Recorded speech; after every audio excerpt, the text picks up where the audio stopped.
Bismillahirrahmanirrahim. Radhiyallahu ankum wa qala radhiyallahu anhu qala musannif lil imam Hujjatul Islam Abil Hamid Al-Ghazali rahimahullahu taala wa nafa'ana Allahu bihi wa bi ulumihi wa fid dharaini amin.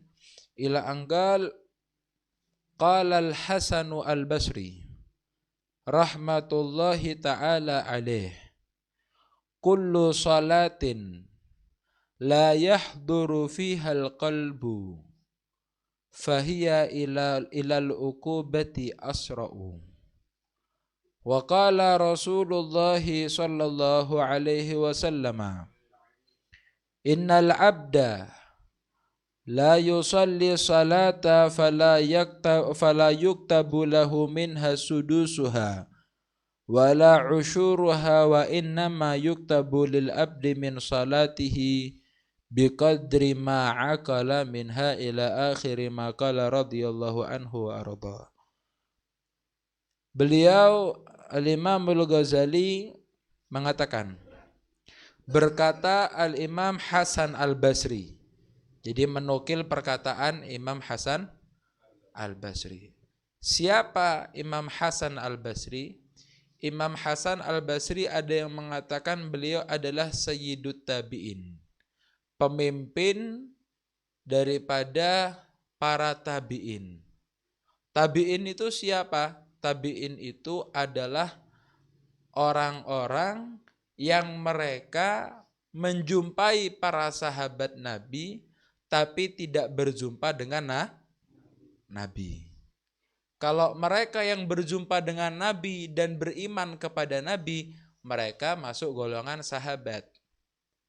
Tapi kalau mereka yang lahir setelah sewafatnya Nabi Muhammad, tapi berjumpa dengan para sahabat, maka ini termasuk dalam golongan tabi'in. Dan Al-Imam Hasan Al-Basri merupakan Sayyidut Tabi'in, pimpinan daripada orang-orang tabi'in. Ya, ada yang mengatakan itu Imam Hasan Al-Basri, ada yang mengatakan itu adalah Uwais Al-Qarni. Beliau mengatakan, Imam Hasan Al-Basri beliau mengatakan, setiap sholat yang hatinya tidak hadir di dalam sholat tersebut, maka justru itu akan membuat dia semakin cepat menuju kepada hukuman dari Allah. Kalau ada orang sholat dan ketika dia sholat hatinya tidak hadir, badannya menghadap kepada Allah, tapi hatinya kemana-mana. Badannya sholat kepada Allah, tapi hatinya entah mikir apa. Mungkin hatinya di pasar, mungkin hatinya di tempat kerjanya, mungkin hatinya di mana-mana. Apa kata Imam Hasan Al-Basri? Orang yang seperti ini, sholatnya bukan semakin mendekatkan dia kepada Allah, tapi justru membuat dia semakin dekat kepada kemurkaannya Allah. Ini kalau perkataan seperti ini kembali kepada kita masing-masing ya. Kita koreksi masing-masing. Kita koreksi bagaimana kualitas sholat kita. Jangan-jangan sholat kita sendiri yang seperti itu. Kalau sholat kita masih seperti itu, ya kita minta sama Allah supaya setiap kita sholat, hati kita dihadirkan oleh Allah subhanahu wa ta'ala. Kalau bab seperti ini nggak usah ngoreksi orang lain ya. Ini bib kalau sholat mainan. Nggak usah. Koreksi badannya sendiri. Koreksi badannya sendiri. Jangan-jangan nanti komentar orang lain, ternyata hatinya dia yang nggak hadir. Makanya minta kepada Allah agar hati kita dihadirkan oleh Allah ketika kita melaksanakan sholat. Kemudian Imam Al-Ghazali menukil salah satu hadis Nabi Muhammad sallallahu alaihi wasallam. Wa qala Rasulullah sallallahu alaihi wasallam, Bersabda Rasulullah sallallahu alaihi wasallam, "Innal abda la yusalli salatah." Sesungguhnya seorang hamba tidaklah melaksanakan satu salat, fala yuktabu lahu minha sudusuha. Maka tidak ditulis baginya dari salat tersebut seperenamnya. Wala usyuruha, dan tidak sepersepuluhnya. Wa innama yuktabu lil abdi, dan hanya saja dicatat bagi seorang hamba bin salatihi, dari salatnya, biqadri ma aqala minha, dengan seukuran hadirnya dia di dalam salat, ya. Artinya apa? Orang itu ketika dia salat, ya, ketika dia salat, kadar diterima salatnya dia di sisi Allah itu tergantung kepada orang tersebut. Seberapa banyak dia ingat kepada Allah ketika sholat. Artinya seberapa khusyuk dia di dalam sholat. Kalau awal akhir dia khusyuk, awal akhir sholatnya dia hudur, hatinya hadir, ya. Kemudian awal akhir dia itu khudu di hadapan Allah, merasa rendah, merasa hina di hadapan Allah, maka 100% sholatnya diterima sama Allah. Tapi kan enggak, kadang kita pas berdiri kita enggak khusyuk. Nanti mikir apa, pas rukuk masih enggak khusyuk. Pas sujud baru khusyuk kadang-kadang. Pas sujud merasa, ya Allah, saya seorang pendosa dan lain sebagainya, ya. Kemudian ketika duduk di antara dua sujud masih khusyuk. Ketika sujud lagi masih khusyuk. Ketika berdiri lupanya hatinya kemana-mana lagi. Nah, ini yang dimaksud dengan Nabi Muhammad. Jadi kadar diterima sholatnya kita oleh Allah itu sesuai dengan kadar hadirnya hati kita di dalam sholat. Seberapa banyak hati kita hadir di dalam sholat, ya segitu juga banyaknya Allah menerima sholat kita. Kalau kita sholat, anggaplah setengah sholat kita hati kita hadir, setengahnya enggak hadir, maka yang diterima ya 50%-nya sama Allah Subhanahu wa ta'ala. Ini tidak mengatakan masalah sah atau tidak sahnya sholat, tapi diterima atau tidak diterimanya sholat oleh Allah. Jadi kalau kita kepingin tahu kira-kira sholat kita diterima enggak, ya kita lihat bagaimana sholat kita, hadir enggak hati kita, khusyuk khusyuk apa enggak kita dalam sholat. Ya kalau awal akhir hatinya enggak hadir, ya ayo diperbaiki, ya ayo diperbaiki. Jangan sampai kita itu sholat menghadap kepada Allah, tapi awal akhir enggak ada rasa mengagungkan kepada Allah. Itu justru su'ul adab. Itu justru su'ul adab, ya. Kita enggak pantas seperti itu kepada Allah. Kita ngadep kepada orang saja, ya. Kita bicara sama manusia, terus kita enggak noleh ke manusia itu, kira-kira yang kita ajak bicara gimana? Ya tersinggung. Kita ngomong sama orang, ya. Kemudian yang kita ajak bicara enggak noleh kepada kita, noleh kemana-mana. Itu kita sudah tersinggung. Lah bagaimana ketika kita menghadap kepada Allah tapi hati kita noleh kemana-mana? Makanya kata Imam Hasan Al-Basri, orang yang seperti ini, sholat tapi hatinya tidak hadir, justru semakin dekat kepada kemurkaan daripada Allah. Allahumma shalli ala Muhammad. Oke? Nah, ini maka daripada itu, hadirin rahimakumullah, ayo ya, berusaha sebelum sholat kita sudah persiapkan hati kita untuk sholat. Makanya kenapa kita itu disunnahkan untuk sholat qobliyah, ya? Kenapa kita disunnahkan untuk sholat qobliyah? Sunnah sholat qobliyah itu ibarat kendaraan itu dipanasi dulu sebelum jalan, Pak. Ibarat kendaraan dipanasi dulu sebelum jalan. Jadi gak kaget kendaraan ini. Kita juga gitu. Sholat qobliyah dulu, agar apa? Menata hati, supaya gampang khusyuk dalam sholat. Nanti ketika masuk ke dalam sholat wajib, jadi hati kita bisa lebih khusyuk di dalam sholat. Makanya sebelum sholat, Ya, pikiran-pikiran yang sekiranya bisa mengganggu sholat dihilangkan dulu. Ya, mikiri utang, mikiri apa macam-macam ya. Pikirannya orang ini kan banyak ya. Yaitu diminggirkan dulu, sholat, baru setelah itu dipikir lagi. Ya, ojo mari ngono, gak mikir, gak gelem mikiri ya repot juga ya. Allahumma shalli ala Muhammad. Kemudian Al-Imam An-Nawawi Al-Bantani di dalam sarahnya Bidayatul Hidayah, di dalam kitab Maraqil Ubudiyah, beliau mengatakan wa fil hadits alladzi rawahu Ibnu Majah an Abi Hurairah, disebutkan di dalam hadis yang diriwayatkan oleh Imam Ibnu Majah daripada Abu Hurairah, Nabi Muhammad bersabda, innal abda idza shalla fil alaniyah fa ahsana wa shalla fi sirri fa ahsana qala Allah ta'ala hadza abdi haqqan.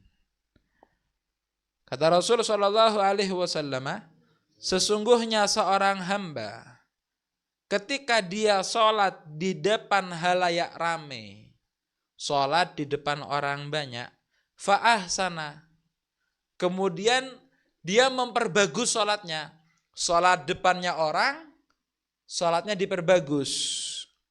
Wa fi sirri fa ahsana, tapi sholatnya itu yang bagus tidak hanya di hadapan orang, meskipun dalam keadaan sendiri dia juga memperbagus sholatnya.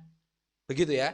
Ada orang yang bagus sholatnya di depan orang, dan dia juga bagus sholatnya meskipun gak ada orang.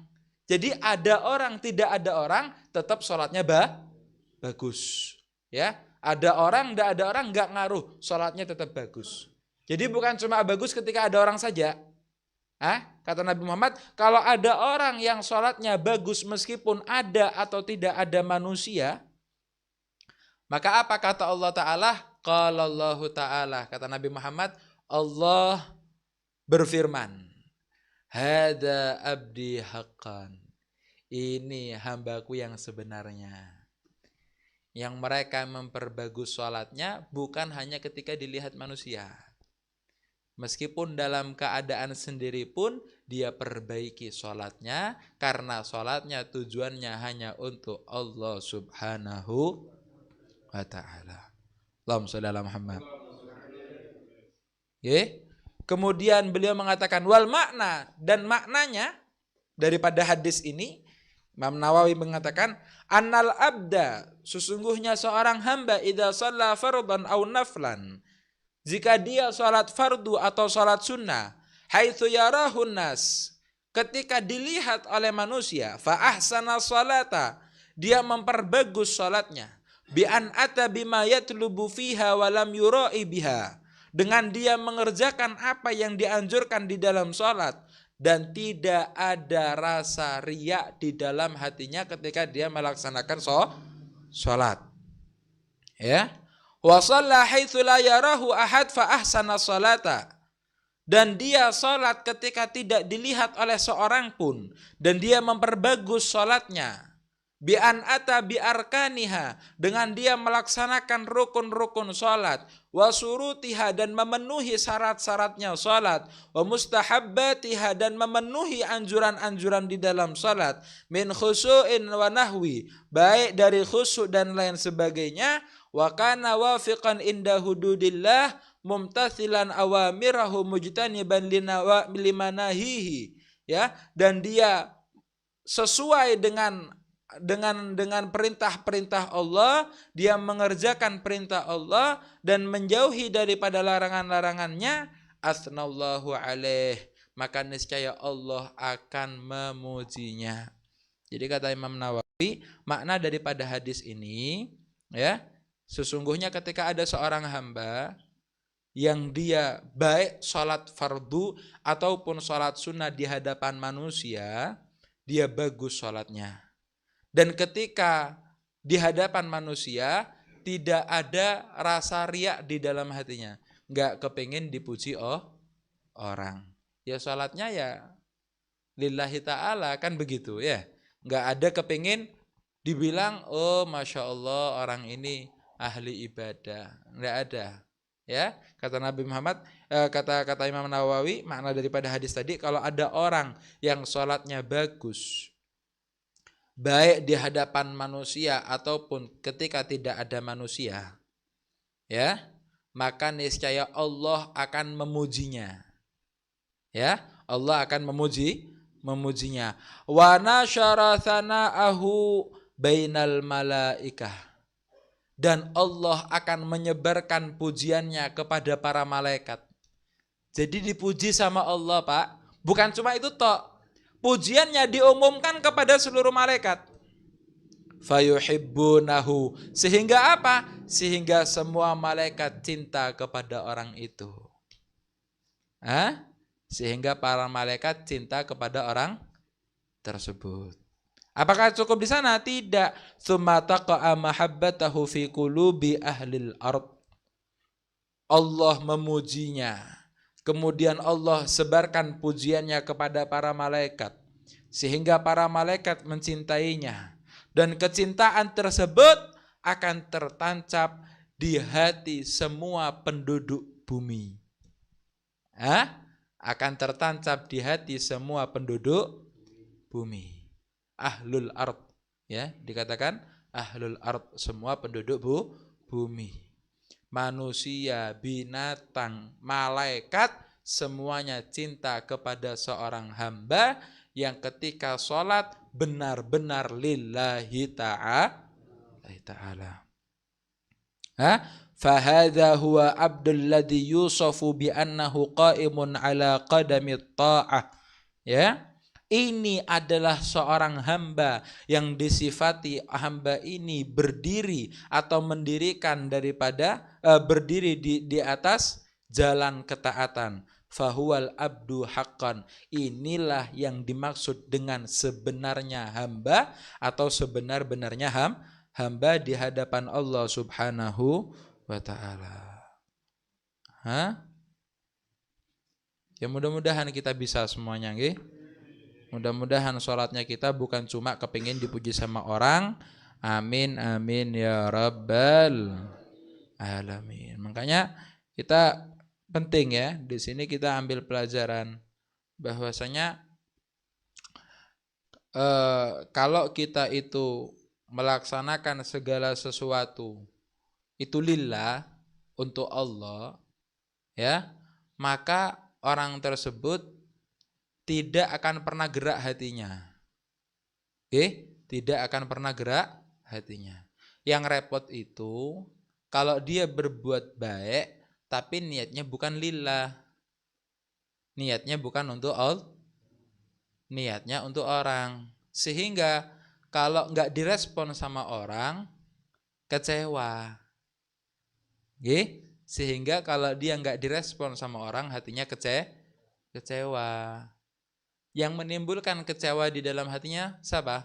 Ya dia sendiri. Kenapa? Karena dia mengharap kepada selain Allah.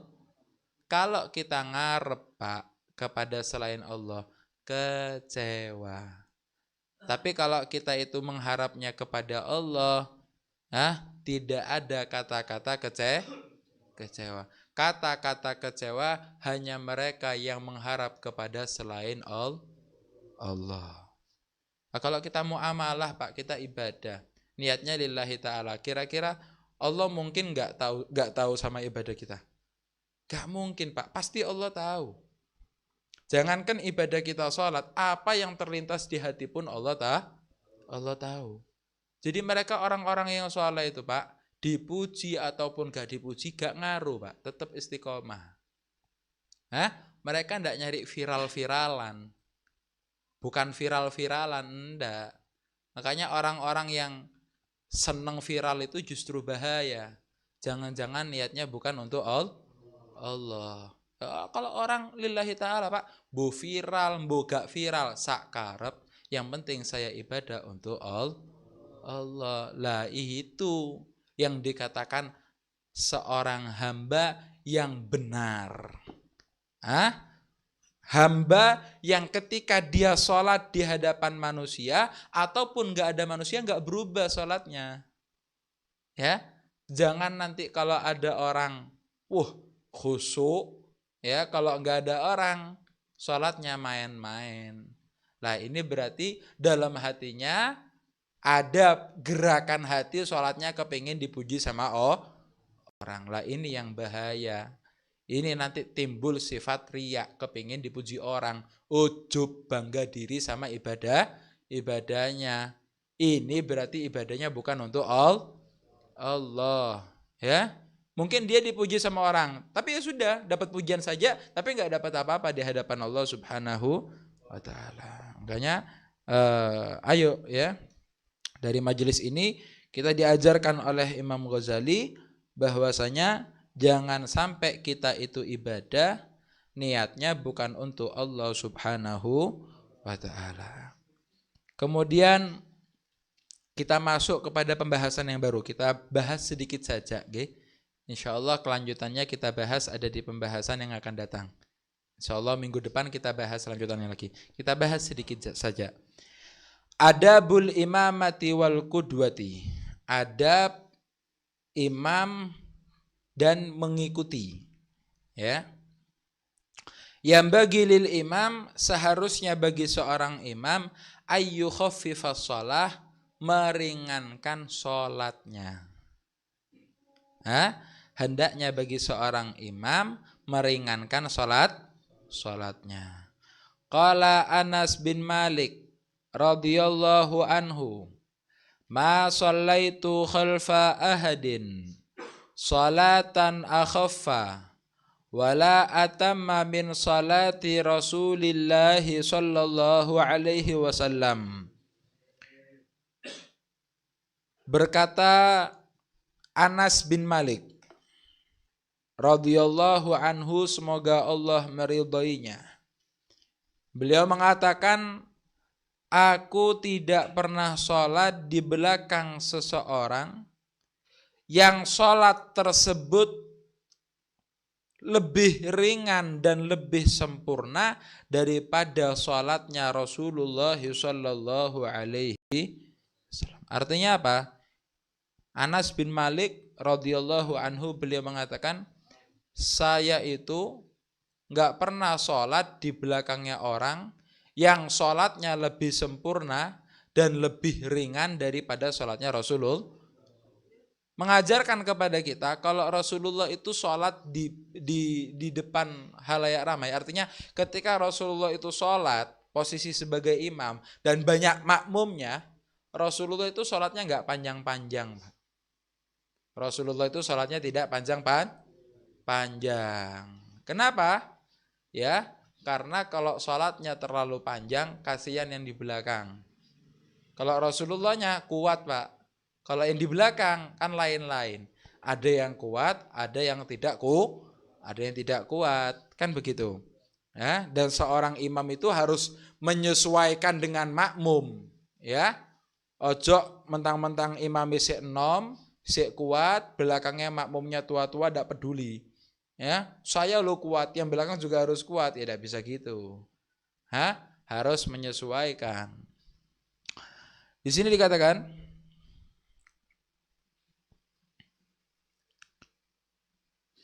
wa qala sallallahu alaihi wasallam, bersabda Rasul sallallahu alaihi wasallam, idza shalla ahadukum bin nasi falyukhaffif fa inna fihi mudha'if wal kabir wa dzal hajah wa idza shalla li nafsihi falyutawwil ma syaa. Kata Nabi Muhammad sallallahu alaihi wasallam, beliau bersabda, jika sholat salah seorang dari kalian binas, ya, dengan manusia, artinya kalau seorang daripada kalian menjadi imam, ya, sholat jamaah, falyukhaffif, maka ringankan sholatnya. Kenapa? Fa inna fihim dhaif, ya, fa inna fihim dhaif, karena di antara makmum-makmummu itu ada yang lemah, tidak semuanya kuat. Kemudian apa? Wal kabir, di antara makmum-makmummu itu ada yang kabir, yang sudah tua. yang tidak sama tenaganya kayak anak-anak muda. Kemudian apa kata Nabi Muhammad? Wadal hajah. Dan ada yang di belakangmu itu orang yang punya hajat, yang sholatnya nggak bisa lama-lama. Mereka terburu-buru. Jangan justru kamu lama sholatnya. Begitu ya. Kan nggak semua orang mungkin punya waktu luang seperti kita. Mungkin mereka maksa untuk bisa sholat jamaah. Disempet-sempet no. Makanya kalau kita sudah jadi imam, jangan terlalu lama. Khawatir kalau kita terlalu lama, akhirnya yang maksa nyempetkan jamaah sama kita, ya, yang dia sudah punya hajat, akhirnya bingung, gelisah. Orang kalau ada hajat, Pak, ya, ada hajat. Terus dia itu sholat, imamnya lama, ya, kira-kira orang ini gimana? Gerak-gerak ya, bingung, waduh kare suwe imam iki. Gak mari-mari, gitu Pak. Enggak Beb, saya enggak, ya sampean enggak ada hajat. Coba sampean pas ada hajat. Hah? Apa enggak bingung sholat imamnya lama? Ya bingung Pak. Nggih, seumpama ya, seumpama sampean di rumah punya anak, punya istri, ya, mungkin belum makan, ya, kemudian minta beli makanan, kita sempatkan sholat dulu, sudah kelaparan ngeroeng-ngeroeng, kita sholat jadi makmum, imamnya suwe, kira-kira bagaimana? Waduh bojoku ngamuk bareng ini. Ini contoh Pak, waduh segone gak tutuk-tutuk nang omah iki ya. Anaknya anak gimana ini, kasihan kelaparan, mana ini bentar lagi mungkin ada les, ada apa, ada hajat, kasihan. Katanya Rasulullah jangan lama-lama, ya. Wa idza shalla li nafsihi, lah kalau sholat sendirian falyutawil masya'a, panjangkan terserah sudah. Mau sholat 3 jam 4 jam fadhol, hah? Sujudnya 2 jam, monggo. Tangi-tangi, gliyeng, getene ndas kabeh ya. Ya sakarepe kalau sudah salat sendiri. Mau baca Al-Baqarah, Al-Maidah, semua wis An-Nisa mau dibaca kabeh, monggo. Kalau salat sendiri. Kalau salat berjamaah jangan lama-lama. Ya. Kalau sudah sendirian fadhol. Mau lama-lama nggak ada masalah. Makanya kan di antara apa yang kita pelajari kemarin yang disampaikan Syekh Ghazali apa? Kalau kamu sholat sendiri, boleh kamu tambahkan tasbih di dalam sholat sampai 5 kali, 7 kali, atau 10 kali. Tapi kalau kamu sholat sendiri, artinya apa? Kalau sholat sendiri mau dipanjangkan, monggo. Tapi kalau kamu berjamaah, apalagi posisimu sebagai imam, jangan.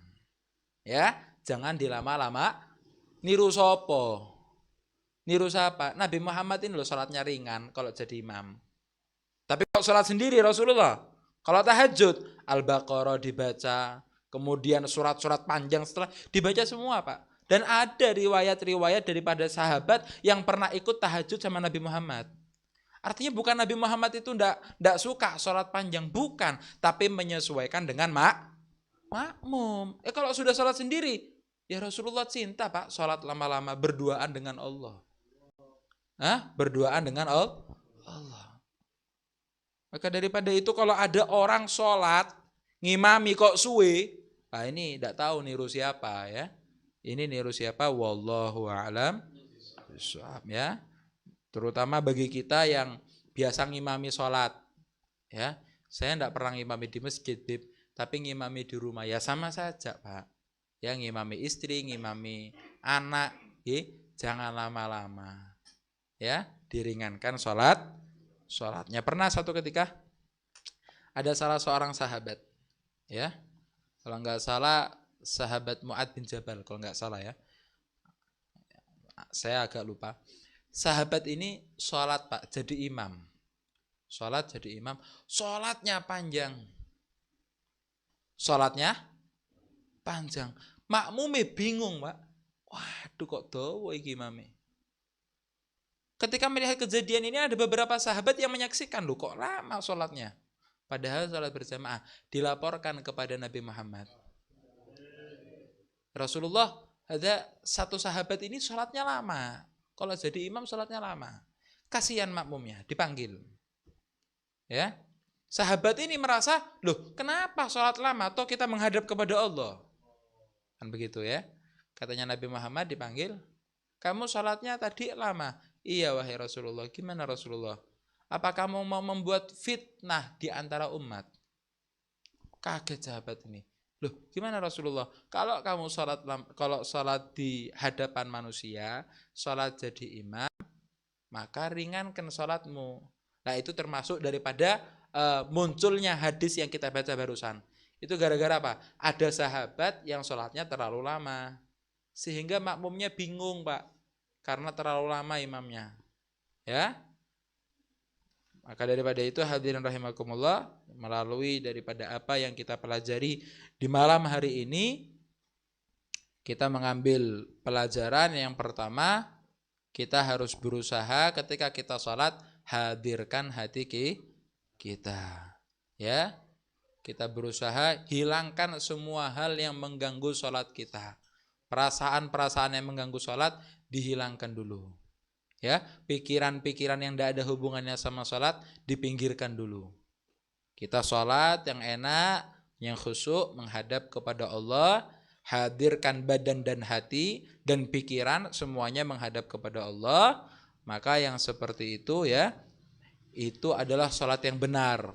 Sholat di hadapan manusia ataupun tidak ada manusia, ya kalau bisa tidak ada bedanya. Bukan kalau bisa Pak, harus bisa.